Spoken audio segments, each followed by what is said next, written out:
ladies and gentlemen. The 30th anniversary of this great champion of freedom, the Atlas Economic Research Foundation, coincides this year, give or take it a few days, with an anniversary of key historical importance, the fall of the Berlin Wall, a symbol of the collapse of the Soviet Empire, the most serious threat the culture of freedom has had to confront in its few centuries of life. That communism did not disappear as a result of a war or a decisive ideological conflict with the free world. On the contrary, the free world seemed resigned to coexist with communism, and none other than Henry Kissinger believed that it was there to stay. Fortunately, this did not occur. The communist collapse did not result from a struggle with its adversary, but from an internal combustion, an implosion that annihilated it because of its inability to satisfy the most basic demands for well-being, economic development, and liberty of the people it subjugated. It is a mistake to defend the system of free enterprise and open markets in exclusively economic terms.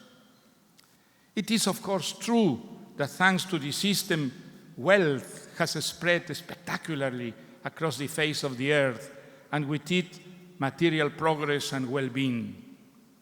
But this is more a consequence than a cause. Capitalism liberated society from the slavery and servitude that in feudal times has turned the vast majority of human beings into beasts of burden, condemned to work from sun-up to sundown without rights or wages or benefits of any kind. Feudal lords frequently treated their workers with less compassion than their dogs and horses.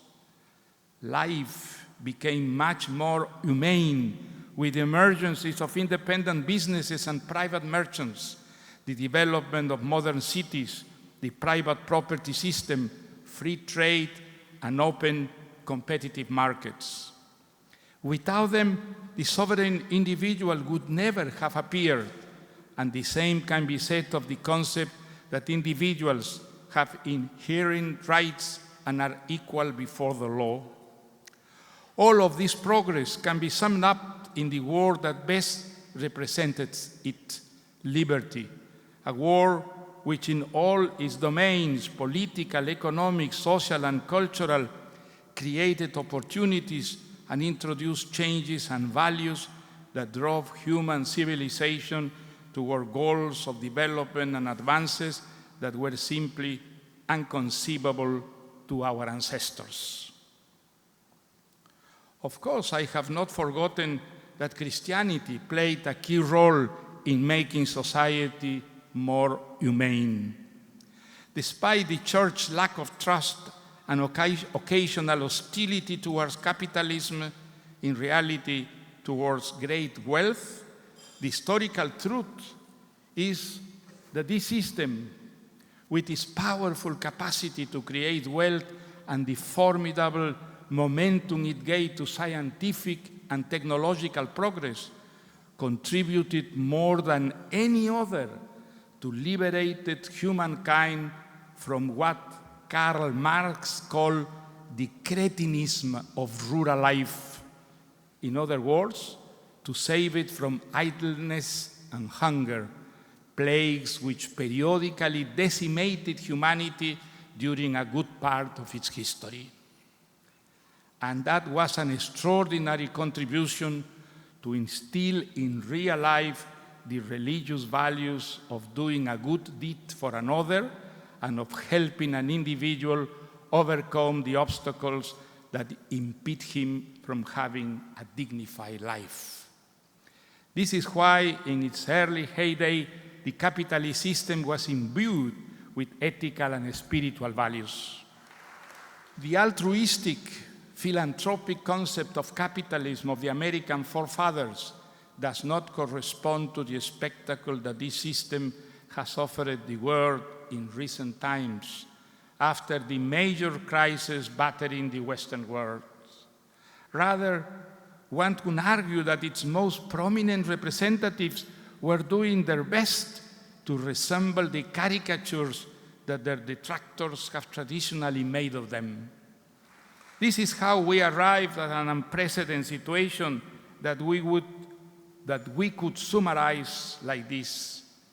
Precisely when its most dangerous adversary, communism, was fading, defeated by its internal contradictions and failings, the capitalist system, instead of garnering strength from recent historical evidence that it was the best system to guarantee the Holy Trinity that Friedrich von Hayek defined as the driver of civilization, property, law, and freedom, also began to decay, the victim of a poison its immune system had allowed to flourish instead of attacking and eradicating it.